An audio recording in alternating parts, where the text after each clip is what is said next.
Hello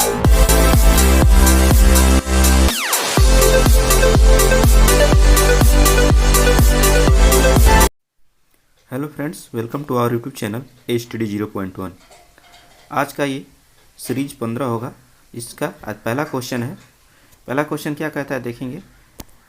बेसेमेर प्रक्रिया का उपयोग होता है, किसमें होता है? एल्यूमिनियम, इस्पात, नाइट्रोजन, क्रोमियम। इसका आंसर हो जाता है आपका ऑप्शन नंबर बी, इस्पात में। अब बेसेमेर प्रक्रिया का आविष्कार किसने किया? तो हेनरी बेसेमर ने किया था 1850 ईस्वी में। इस प्रक्रिया द्वारा बृहद मात्रा में ढलवा लोहे से इस्पात बनाया जाता है। आइए नेक्स्ट क्वेश्चन की तरफ बढ़ते हैं। अगला क्वेश्चन है क्वेश्चन नंबर 2। क्वेश्चन नंबर 2 क्या कहता है? अमलगम में रहता है, क्या रहता है? मैग्नीशियम, सोडियम, पारा, तांबा। क्या रहता है इसमें? तो आपका इसका होता है ऑप्शन नंबर सी, Hg अर्थात पारा। पारा क्या है? पारा अन्य धातुओं के साथ मिलकर धातुई घोल बनाता है, जिसे अमलगम कहते हैं। आइए नेक्स्ट क्वेश्चन की तरफ बढ़ते हैं। अगला क्वेश्चन है क्वेश्चन नंबर 3। क्वेश्चन नंबर 3 क्या कहता है? अनुवांशिकी उत्परिवर्तन इनमें से होता है, किसमें होता है? DNA में, RNA में, क्रोमोसोम्स में, राइबोसोम्स में। इसका आंसर हो जाता है आपका ऑप्शन नंबर सी, क्रोमोसोम्स में। अब अनुवांशिकी क्या है? तो अनुवांशिकी उत्परिवर्तन क्रोमोसोम में होता है, जो जीवधारियों की एक पीढ़ी से दूसरी पीढ़ी में विभिन्न लक्षणों के प्रेषण या संचरण को अनुवांशिकता कहते हैं। आइए नेक्स्ट क्वेश्चन की तरफ बढ़ते हैं। अगला क्वेश्चन है क्वेश्चन नंबर 4। क्वेश्चन नंबर 4 क्या कहता है? एथलीट फुट रोग किससे होता है? किससे होता है? बैक्टीरिया से, फंगस से, प्रोटोजोआ से, निमाटोड से। तो इसका आंसर हो जाता है आपका ऑप्शन नंबर बी, फंगस से। फंगस को क्या कहते हैं? फंगस को हम ट्राइकोफाइटन कवक के नाम से भी जाना जाता है। इसमें क्या होता है? तो पैर की उंगलियों में संक्रमण हो जाता है। आइए नेक्स्ट क्वेश्चन की तरफ बढ़ते हैं। अगला क्वेश्चन है क्वेश्चन नंबर 5। क्वेश्चन नंबर 5 क्या कहता है? मधुमेह रोग को किस इंजेक्शन से कम किया जा सकता है? किस इंजेक्शन से? Thyroxine, tetracycline, streptomycin, insulin. इसका आंसर हो जाता है आपका ऑप्शन नंबर डी, इंसुलिन। मधुमेह रोगियों को हमेशा इंसुलिन का इंजेक्शन लेते रहना चाहिए। इंसुलिन का इंजेक्शन जो है हमारे ग्लूकोज का उपापचय का नियमन करता है। आइए नेक्स्ट क्वेश्चन की तरफ बढ़ते हैं। अगला क्वेश्चन है क्वेश्चन नंबर 6। क्वेश्चन नंबर 6 क्या कहता है देखेंगे। लार की प्रकृति होती है, कैसी होती है? अम्लीय, क्षारीय, उदासीन, इनमें से कोई नहीं। इसका आंसर हो जाता है आपका अम्लीय। अब लार का pH मान कितना होता है? तो 6.8। अब आता है कि अम्लीय और क्षारीय कब होगा? तो 7 से जब कम होगा, 7 से कम pH मान होगा तो हमारा अम्लीय होगा, और जब 7 से अधिक होता है तो हमारा क्षारीय होता है। आइए नेक्स्ट क्वेश्चन की तरफ बढ़ते हैं। अगला क्वेश्चन है क्वेश्चन नंबर 7। क्वेश्चन नंबर 7 क्या कहता है? निम्नलिखित में से कौन पेड़ के नीचे होता है? निम्नलिखित में से कौन पेड़ के नीचे होता है? पत्ता गोभी, बंगाल चना, पीमट या चिलिया बादाम या रेंड़ी। इसका आंसर हो जाता है आपका ऑप्शन नंबर सी, पीनट अर्थात चिलिया बादाम। यह पेड़ के नीचे होता है, जड़ों के साथ उगता है, जबकि इसका फूल इसके पेड़ की शाखाओं पर लगता है। आइए नेक्स्ट क्वेश्चन की तरफ बढ़ते हैं। अगला क्वेश्चन है क्वेश्चन नंबर 8। क्या कहता है? नाबार्ड क्या है? क्या है? एक गुप्तचर संगठन है, औद्योगिक विकास बैंक है, कृषि विकास बैंक है, इनमें से कोई नहीं। इसका आंसर हो जाता है आपका ऑप्शन नंबर सी, कृषि विकास बैंक है। कृषि विकास बैंक है। नाबार्ड का फुल फॉर्म क्या हो जाता है आपका? तो national bank for agriculture and rural development. अब आता है नाबार्ड की स्थापना कब की गई थी? तो आपका 12 जुलाई 1982 ईस्वी में। आइए नेक्स्ट क्वेश्चन की तरफ बढ़ते हैं। अगला क्वेश्चन है क्वेश्चन नंबर 9। क्वेश्चन नंबर 9 क्या कहता है? जेम्स वाट नामक प्रसिद्ध जासूसी कथा के रचनाकार कौन है? कौन है? James Hadley Chase, Alistair MacLean, Ian Fleming, sir Arthur Conan Doyle. इसका आंसर हो जाता है आपका option number C, Ian Fleming.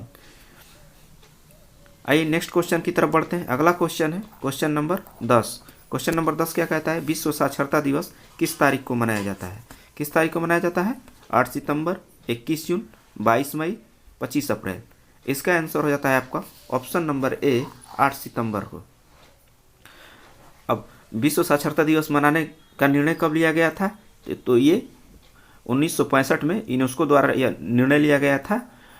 अब इसी में पूछ लिया जाता है कि प्रथम अंतर्राष्ट्रीय साक्षरता दिवस कब मनाया गया? तो यह मनाया गया था 8 सितंबर 1966 ईस्वी को। आइए नेक्स्ट क्वेश्चन की तरफ बढ़ते हैं। अगला क्वेश्चन है क्वेश्चन नंबर 11। क्वेश्चन नंबर 11 क्या कहता है? मैन ऑफ डेस्टिनी किसे कहा जाता है? किसे कहा जाता है? हिटलर को, मुसोलिनी को, नेपोलियन को, लेनिन को। इसका आंसर हो जाता है आपका ऑप्शन नंबर सी, नेपोलियन को। नेपोलियन बोनापार्ट कहा गया क्योंकि इसका विश्वास था कि वह भाग्यवादी है। आइए नेक्स्ट क्वेश्चन की तरफ बढ़ते हैं। अगला क्वेश्चन है क्वेश्चन नंबर 12। क्वेश्चन नंबर 12 क्या कहता है? आतंकवादियों ने भारतीय संसद में कब हमला किया था? कब हमला किया? 11 दिसंबर 2001 को, 12 दिसंबर 2001 को, 13 दिसंबर 2001 को, 14 दिसंबर 2001 को।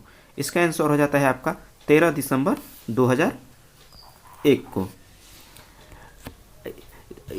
इस हमले में टोटल 14 लोगों की मृत्यु हुई थी, जिसमें 5 आतंकवादी थे। इसके साजिशकर्ता कौन था? इसके साजिशकर्ता थे अफजल गुरु, जिसको 9 फरवरी 2013 को फांसी दे दी गई थी। आइए नेक्स्ट क्वेश्चन की तरफ बढ़ते हैं। अगला क्वेश्चन है क्वेश्चन नंबर 13। क्या कहता है? निम्नलिखित में से किस भाषा को दिल्ली के सुल्तानों ने संरक्षण दिया? किसको दिया था? उर्दू, अरबी, फारसी, तुर्की। इसका आंसर हो जाता है आपका ऑप्शन नंबर सी, फारसी को। दिल्ली सल्तनत काल में राजकीय प्रोत्साहन केवल मुस्लिम विद्वानों को ही दिया जाता था, जो कि फारसी में लिखा करते थे। आइए नेक्स्ट क्वेश्चन की तरफ बढ़ते हैं। अगला क्वेश्चन है क्वेश्चन नंबर 14। क्या कहता है? दिल्ली में लौह स्तंभ कौन लाया था? कौन लाया था? कुतुबुद्दीन ऐबक, मोहम्मद बिन तुगलक, मोहम्मद गियासुद्दीन, अनंगपाल द्वितीय।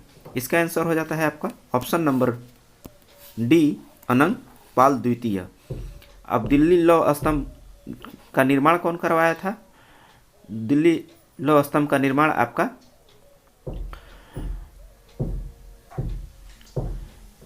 राजा चंद्रगुप्त विक्रमादित्य द्वारा कराया गया था। आइए नेक्स्ट क्वेश्चन की तरफ बढ़ते हैं। अगला क्वेश्चन है क्वेश्चन नंबर 15। क्या कहता है? बहाई संप्रदाय कहाँ जन्मा था? भारत में, अफगानिस्तान में, ईरान में, इराक में।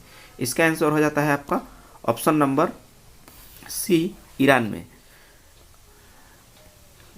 इसका जन्म हमको ईरान से माना जाता है। बाद में संतों ने भारत में भी इसका प्रचार प्रसार किया था।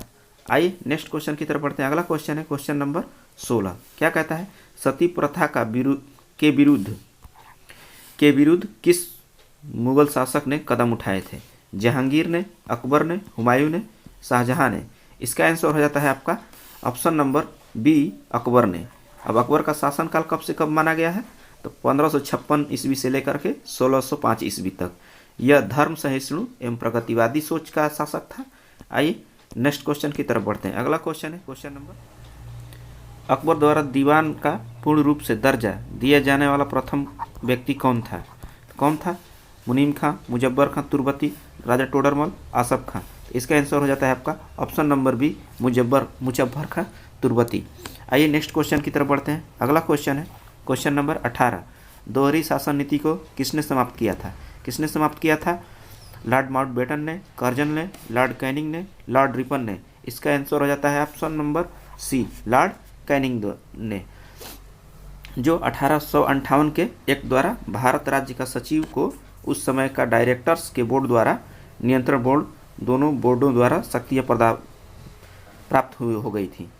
इस प्रकार 1784 ईस्वी में पिट इंडिया एक्ट द्वारा लागू दोहरी शासन व्यवस्था को समाप्त कर दी गई थी।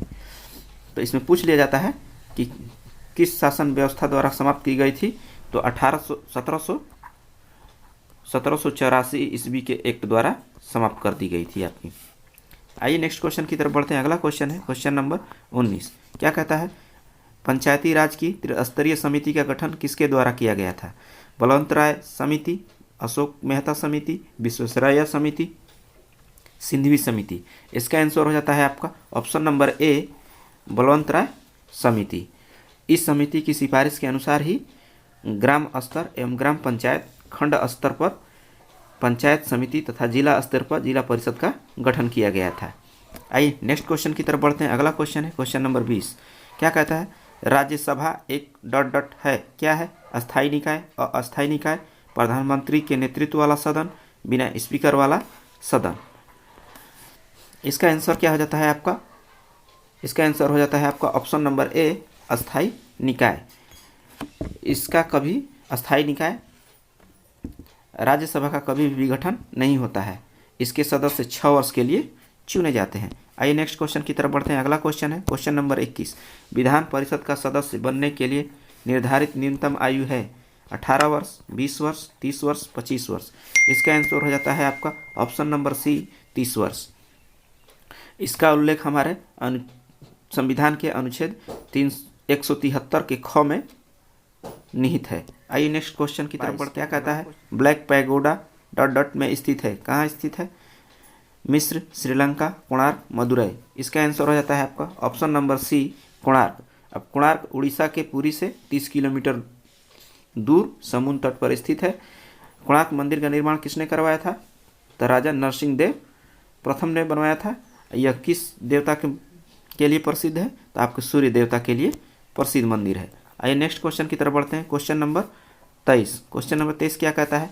भारत में काजू उत्पादन में मुख्य राज्य कौन सा था? तो सबसे पहले केरल था।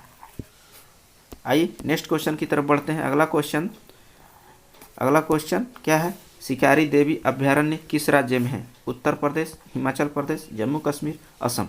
इसका आंसर हो जाता है आपका option number B, Himachal Pradesh.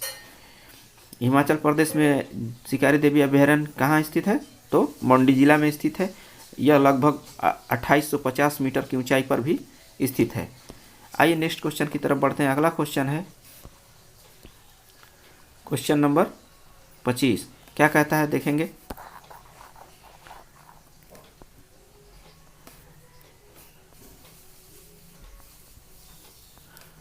Question number 25। पृथ्वी का ध्रुवीय व्यास उसके विषुवतीय व्यास से कितना कम है? कितना कम है आपका? तो इसका आंसर हो जाता है 44 किलोमीटर। अब आता है पृथ्वी का व्यास कितना है? तो 12,756 किलोमीटर, जबकि वहीं ध्रुवीय व्यास कितनी है? तो 12,712 किलोमीटर। थैंक्स।